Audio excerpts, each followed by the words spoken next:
By the time the war ended, the 2nd SS Panzer Division, Das Reich, had been effectively destroyed and rebuilt multiple times, suffering approximately 12,500 to 14,500 documented casualties across 4 major campaigns, nearly equivalent to annihilating the entire division twice over. This wasn't the story of one catastrophic defeat, but something far more insidious: the systematic consumption of Germany's elite by an enemy that could absorb and replace losses at a rate the Wehrmacht could never match.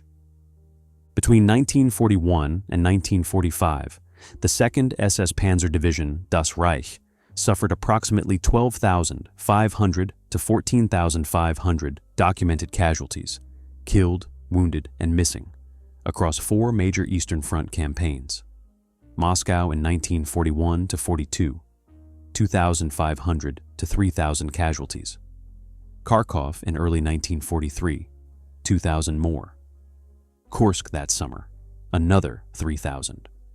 The catastrophic Soviet offensives of 1944, 5,000 to 6,000 men lost as German logistics collapsed entirely. That's equivalent to losing and rebuilding the entire division multiple times over. These weren't ordinary soldiers being fed into the meat grinder. This was supposedly one of Nazi Germany's most elite formations: the best tanks, the most experienced crews, operating alongside other premier divisions like Leibstandarte, Totenkopf, and Großdeutschland, fighting against the Soviet Union's own elite, the 5th Guards Tank Army at Prokhorovka, the 1st Guards Tank Army during the massive Soviet offensives. So here's the puzzle. How does an elite division suffer losses equivalent to its entire strength multiple times and yet continue fighting? How does a formation that began Operation Barbarossa with 100 to 150 operational tanks end up in 1944 with only a handful at critical moments? And why, despite this supposed tactical excellence, did every battle end the same way? Tactical success, logistical collapse, strategic defeat. The answer reveals something the mythology of elite German formations obscures. This wasn't heroic last stands. This wasn't tactical genius overcoming impossible odds. This was industrial-scale attrition warfare. Germany's best were systematically consumed by an enemy that could absorb losses and replace them. Every time Das Reich was pulled back for rebuilding, the Red Army grew stronger. Every counteroffensive consumed irreplaceable German resources, while Soviet losses were simply replaced. This pattern didn't emerge gradually. It established itself from the very first campaign. To understand how this happened, we must return to the beginning, to the summer of 1941, when Das Reich rolled east with the confidence of conquerors. June 1941. Operation Barbarossa shattered the Soviet frontier. Das Reich rolled east with columns of Panzer IIs, 3s armed with 50mm guns, and short-barreled Panzer IVs, 75s. Victory seemed weeks away. Division commanders issued orders emphasizing speed and destruction of Soviet forces. For those first intoxicating weeks, everything seemed possible. But beneath the tactical success, the arithmetic of catastrophe was already taking shape. The division required over 60,000 liters of fuel every single day just to keep moving. That's more than 16,000 gallons. Imagine draining an entire commercial tanker truck daily. And as Das Reich advanced deeper into the Soviet interior, something inevitable happened. They outran their supply lines. Fuel trucks couldn't keep pace. Ammunition convoys fell behind. By the time they reached Moscow's approaches, units sat immobilized, not by Soviet resistance, by empty fuel tanks. Then winter arrived, and with it, the Red Army's counteroffensive. The same tanks that had seemed unstoppable in summer now sat frozen. Crews that had advanced hundreds of miles in weeks now fought desperately just to hold ground. The division that had begun the campaign with such confidence suffered 2,500 to 3,000 casualties during the failed drive on Moscow and the subsequent retreat. This was the pattern establishing itself. Tactical excellence rendered meaningless by logistics that couldn't sustain the advance. followed by a Soviet enemy that absorbed initial losses and struck back when German units were at their most vulnerable. The Panzer IIIs and IVs that survived were mechanical shells. Their crews were exhausted shadows of the soldiers who'd crossed the border 6 months earlier. In early 1942, survivors were pulled back for refit. Fresh replacements arrived. Damaged vehicles were repaired or replaced. On paper, Das Reich was being reconstituted as a fighting force. But this wasn't recovery. This was just the reset button before the cycle began again. The first destruction had established the template: advance until logistics collapse, suffer catastrophic casualties, rebuild, repeat. They had no idea this was just the first iteration of a cycle that would repeat until the division ceased to exist. While Das Reich was being rebuilt in early 1942, the strategic situation on the Eastern Front was fundamentally shifting. The Wehrmacht had failed to achieve the decisive victory Operation Barbarossa promised.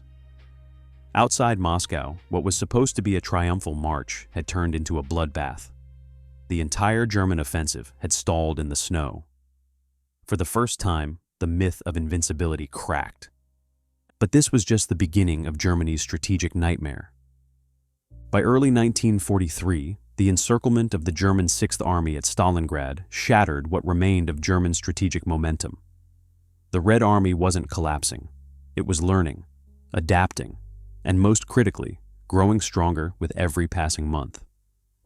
The Soviet Union's industrial capacity, relocated beyond the Urals, now produced tanks, aircraft, and ammunition at rates Germany could never match. The war had become a contest Germany couldn't win, a war of attrition.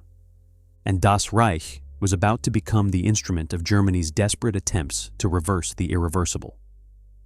The division's role became grimly predictable: mobile reserve and spearhead for German counteroffensives.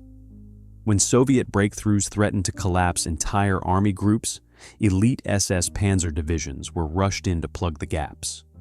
When German high command planned counterattacks to reclaim lost territory, formations like Das Reich led the assault.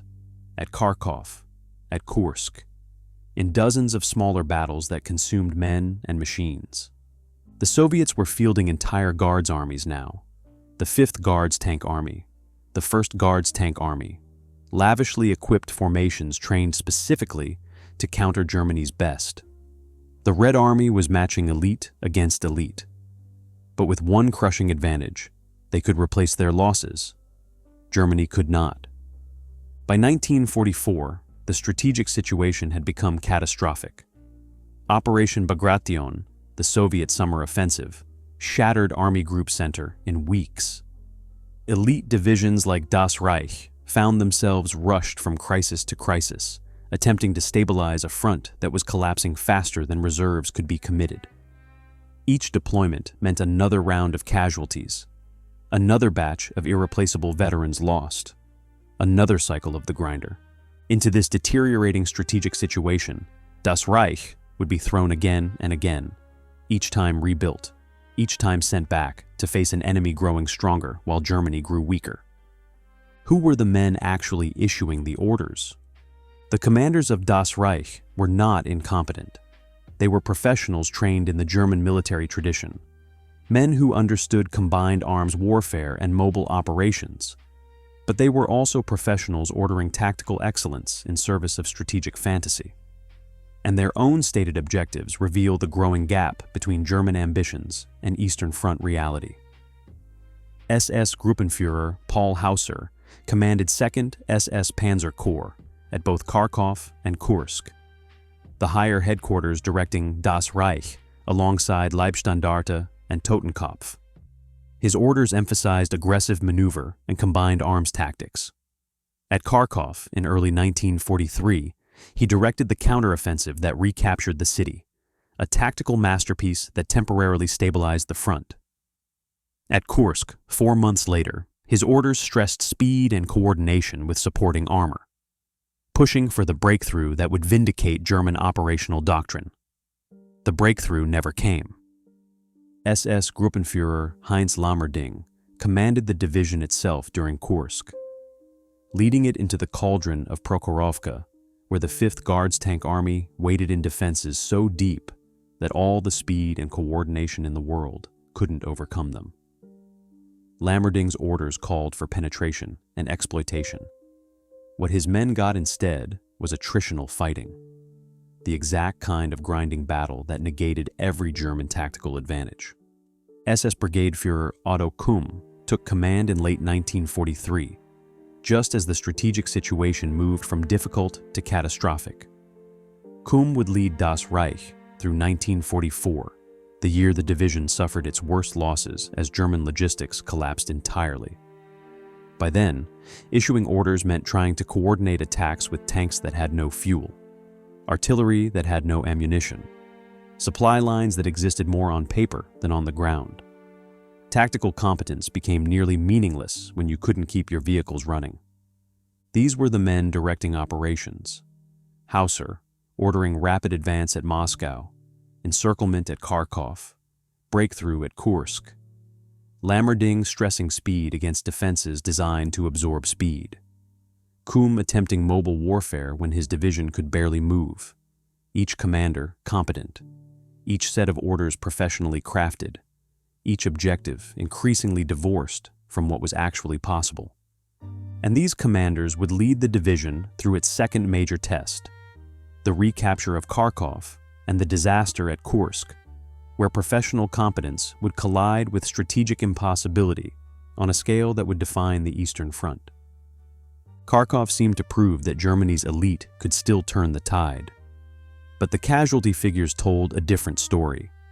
In early 1943, Das Reich was rebuilt and re-equipped with upgraded Panzer IVs, mounting long-barreled 75mm guns.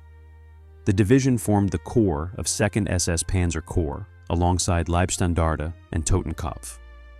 Germany's 3 premier SS divisions concentrated into a single armored fist. On paper, this was the strongest the division had ever been. In reality, it was being prepared for another round in the meat grinder, February 1943. Soviet forces had pushed deep into Ukraine following their Stalingrad victory, threatening to collapse the entire southern front.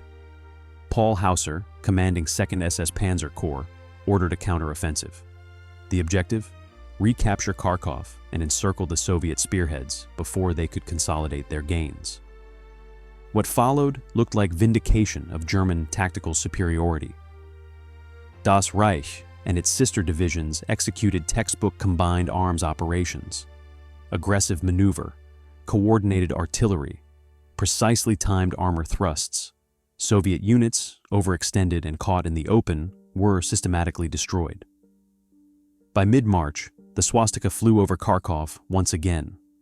German propaganda celebrated the victory as proof that elite formations and superior tactics could still reverse Soviet momentum. But the division's casualty reports told a different story. Nearly 2,000 men, killed, wounded, missing, during the counteroffensive and subsequent urban fighting. The Soviets had been pushed back, yes, but they hadn't been annihilated. For every Soviet soldier killed, another would take his place. For every German veteran lost at Kharkov, there was no replacement with equivalent training and experience. This was the fundamental illusion of Kharkov. Germany could still win tactically, but each victory consumed irreplaceable resources. The division that retook Kharkov was smaller and weaker than the one that had entered the battle. Meanwhile, Soviet factories continued their relentless production. Soviet training camps continued graduating new soldiers. The arithmetic was brutal and inescapable. Germany was trading quality for quantity in a war where quantity would ultimately decide everything. The commanders knew it, even if they couldn't say it. Every casualty report, every request for replacements that came back only partially filled, reinforced the same grim reality. They had won Kharkov, and winning was killing them. The confidence from Kharkov would be shattered just months later at Kursk, where the rebuilt division would face the full depth of Soviet defensive preparation. On paper, Das Reich went into Kursk with the best tanks Germany had ever produced. The division had been upgraded with Panzer IV Ausa, G, and H models mounting the formidable long-barreled 75mm gun, a weapon that could finally match Soviet armor at range. But the real prize was the Panther, the Panzer Phi, Germany's answer to the T-34. With sloped armor up to 80mm thick and a high-velocity 75mm gun, the Panther was supposed to restore German technical superiority on the Eastern Front. In reality, many never made it to the battlefield. At the start of Operation Citadel, Das Reich fielded approximately 90 to 100 operational tanks. Of these, only 14 to 15 were Panthers. The remainder consisted of the upgraded Panzer IVs and a smaller number of Sturmgeschütz 3's assault guns. On paper, this represented the cutting edge of German armored warfare. In practice, it represented a logistical nightmare. The Panthers broke down constantly. Some never even reached the front line, immobilized by transmission failures, engine fires, mechanical defects that should have been caught before the offensive began. The vaunted technical superiority, the better armor, the high-velocity guns, was offset by increased weight that stressed every component beyond its limits. These weren't just teething problems with a new design. They were symptoms of a deeper crisis. Germany was fielding weapon systems it could no longer properly test, maintain, or support. Those Panthers that did make it into combat faced another killer: fuel consumption. The Panther's 700 horsepower Maybach engine drank fuel at a rate German logistics simply could not sustain in offensive operations. Technical superiority means nothing when your superior tank is a stationary pillbox. The upgraded Panzer IVs fared better. They were proven designs, mechanically reliable, but they too struggled with the logistical demands of sustained combat. And after the first week at Kursk, something worse happened. The ammunition began running out. These mechanical marvels, the Panthers that broke down, the Panzer IVs that ran dry, would face their ultimate test at Prokhorovka in one of the largest tank clashes of the war. Operation Citadel launched in July 1943 with ambitious objectives: penetrate the layered Soviet defenses, seize the town of Prokhorovka, exploit any breakthrough to restore German momentum on the Eastern Front. Orders stressed speed and coordination, the same aggressive doctrine that had worked at Kharkov. But Kursk was different. The Soviets had spent months constructing defense in depth, not a single line to be broken, multiple fortified zones designed to absorb and bleed German armor. Das Reich pushed forward as part of the 2nd SS Panzer Corps, advancing alongside Leibstandarte and Totenkopf into the teeth of Soviet resistance. On July 12th, near Prokhorovka, they collided with the 5th Guards Tank Army in what became one of the most massive tank engagements of the entire war.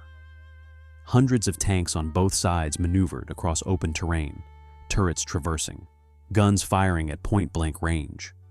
It was the kind of decisive armor clash German doctrine had always envisioned. Except nothing was decisive. The Panthers that did make it to the battlefield fought well when they worked, but mechanical failures continued to plague the formation. The upgraded Panzer IVs proved more reliable, but they faced T-34s in such overwhelming numbers that technical superiority became meaningless. And then the ammunition began running out. After the first week of fighting, Das Reich units resorted to strict rationing. Some attacks had to be delayed. Others were canceled entirely because the shells simply weren't there. The division that had started Citadel with 90 to 100 operational tanks was hemorrhaging vehicles faster than they could be replaced or repaired. The approximately 3,000 casualties the division suffered over the course of Operation Citadel represented more than just numbers. They represented the definitive end of German offensive capability on the Eastern Front. This wasn't a dramatic defeat. There was no encirclement, no surrender. It was something worse. The realization that even Germany's best troops, with their best equipment, executing their best doctrine, could no longer break through Soviet defenses. The Red Army had learned how to fight this war. As Das Reich was pulled back from Kursk, The division that had begun the battle with nearly 100 tanks was a shadow of itself, and the worst was yet to come. By 1944, Das Reich faced an enemy more lethal than Soviet tanks: the mathematics of supply and replacement. The division now operated at perpetual deficit. Chronic fuel shortages left the division fielding less than 60% of authorized strength. Often, at critical moments, commanders could muster only a handful of operational tanks. This wasn't incompetence, it was arithmetic. The division's daily fuel requirement still exceeded 60,000 liters, but retreating supply lines meant those tankers rarely arrived. Partisan attacks destroyed convoys before they reached the front. Soviet air supremacy, the same Red Air Force that had been swept from the skies in 1941, now hunted German logistics columns with impunity. The reconstitution after Kursk had brought rebuilt Panthers, upgraded Panzer IVs, a limited number of Tiger I tanks assigned to heavy tank companies. On paper, Das Reich was still an elite panzer formation. In reality, those numbers fluctuated wildly due to losses and supply issues. A Panther without fuel is just 30 tons of immobile steel. A Tiger without ammunition is an expensive pillbox. SS Brigade Führer Otto Kumm, who had taken command in late 1943, faced an impossible situation. His orders still emphasized aggressive maneuver, speed, coordination, the same doctrine that had recaptured Kharkov. But doctrine requires logistics. You cannot execute mobile warfare when your tanks sit motionless, waiting for fuel that never comes. You cannot hold defensive positions when ammunition runs out and there are no reserves to replace casualties. The division was being consumed not by Soviet Guards armies in climactic battles, but by the slow starvation of resources. Mechanical breakdowns that would have been routine repairs in 1941 now meant permanent vehicle losses. No spare parts available. Experienced crews killed in action were replaced by hastily trained recruits, if they were replaced at all.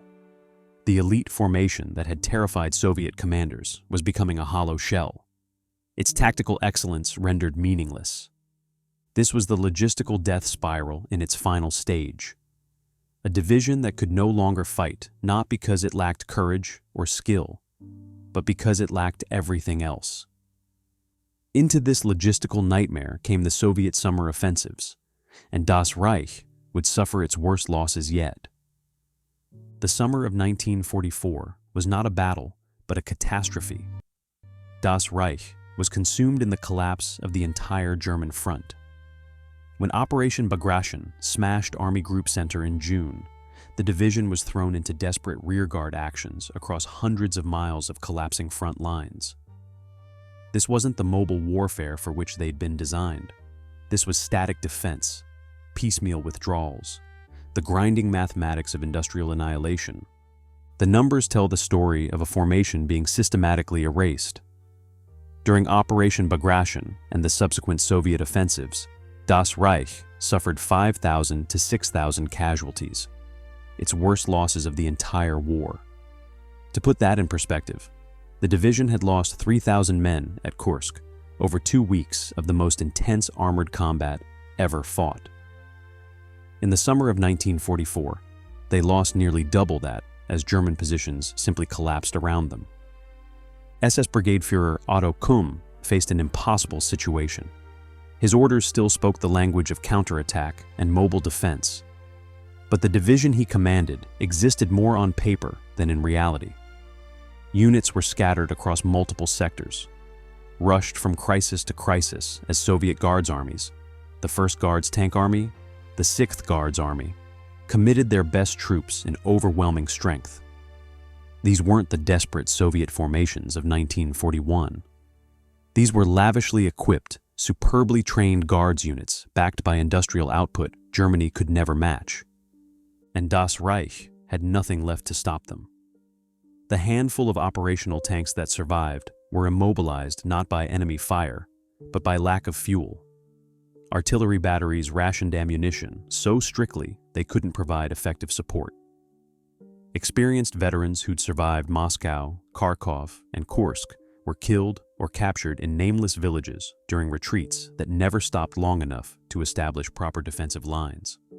The tactical skill that had won at Kharkov meant nothing when there was no fuel to maneuver, no ammunition to fight, no replacement parts to keep vehicles running.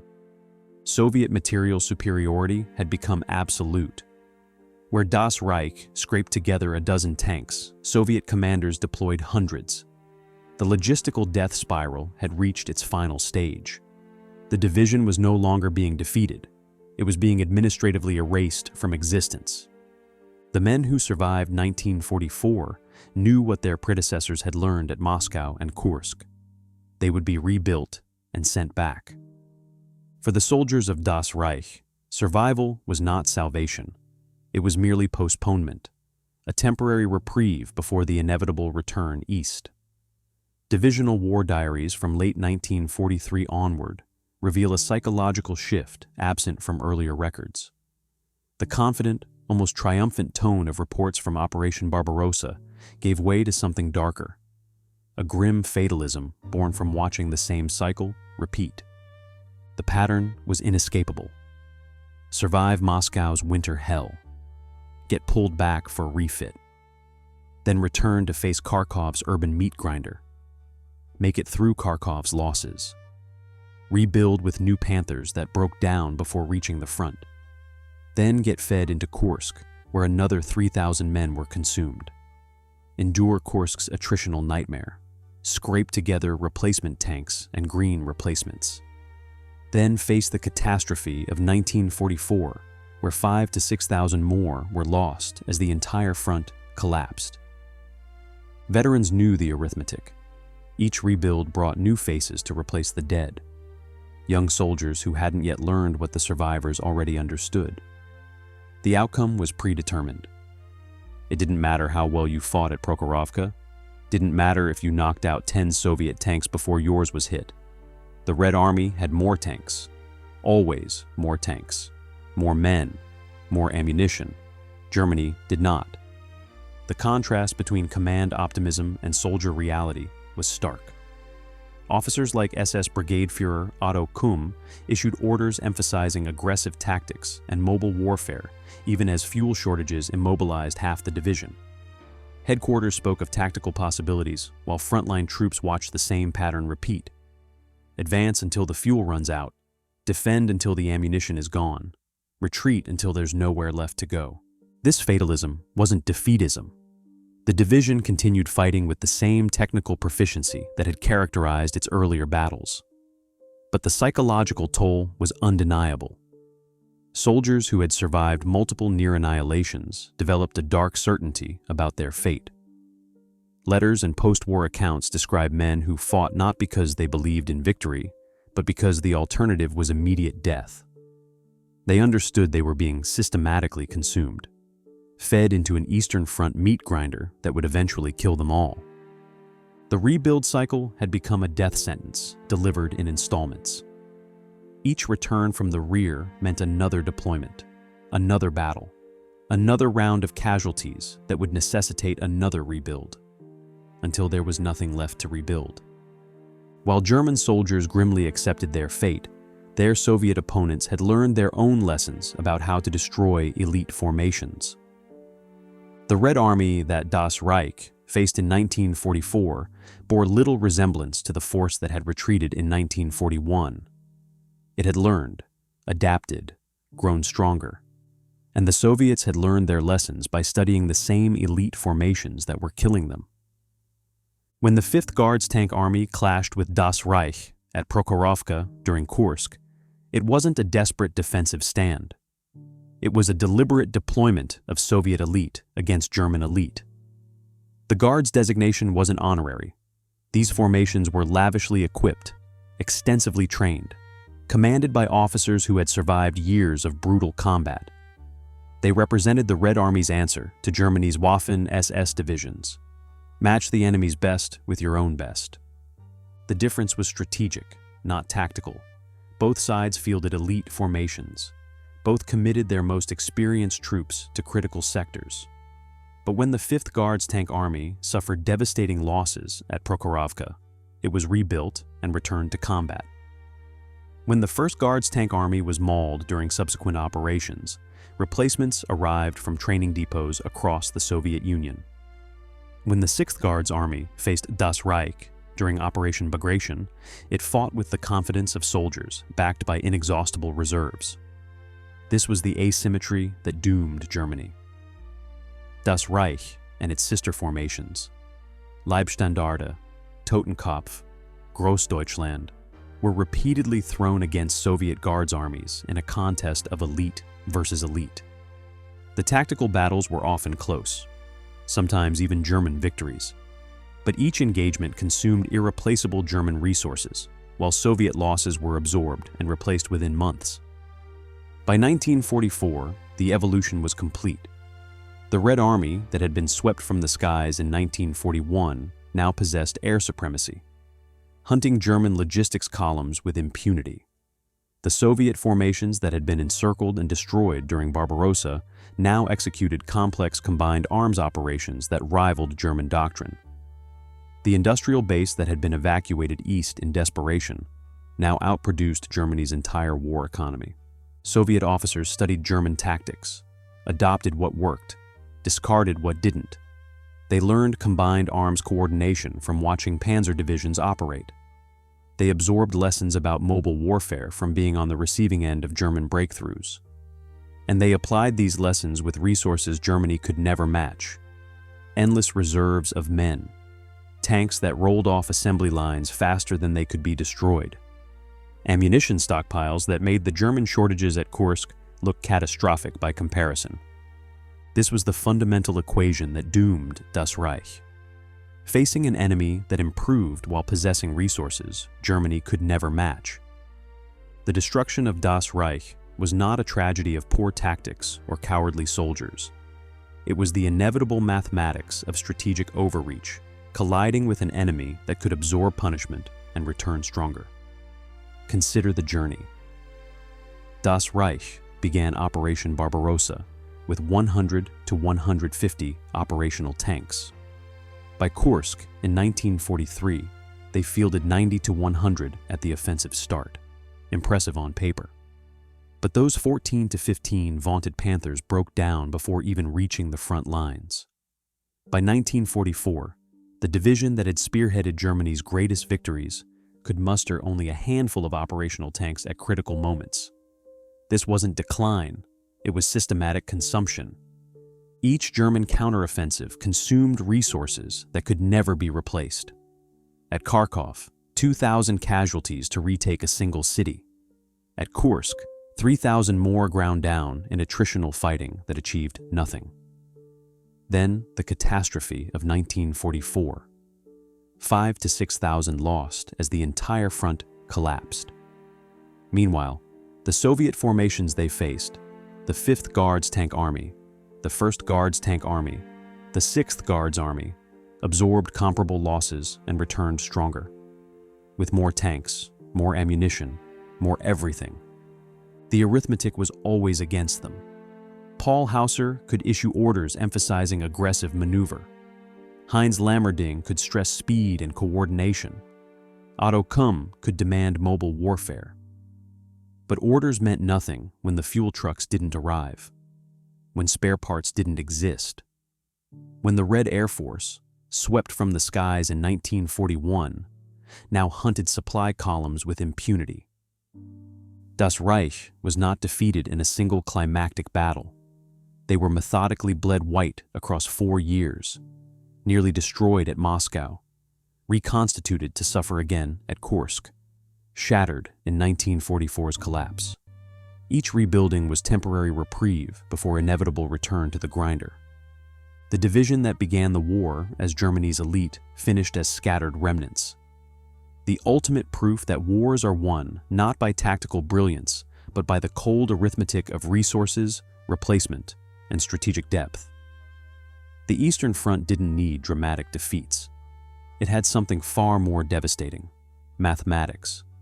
The men of Das Reich who survived Moscow knew they would return to face the same fate at Kursk. Those who survived Kursk knew the Soviet offensives of 1944 awaited. The arithmetic was always against them.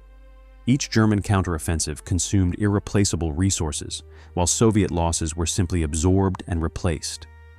In the end, tactical excellence meant nothing against strategic impossibility.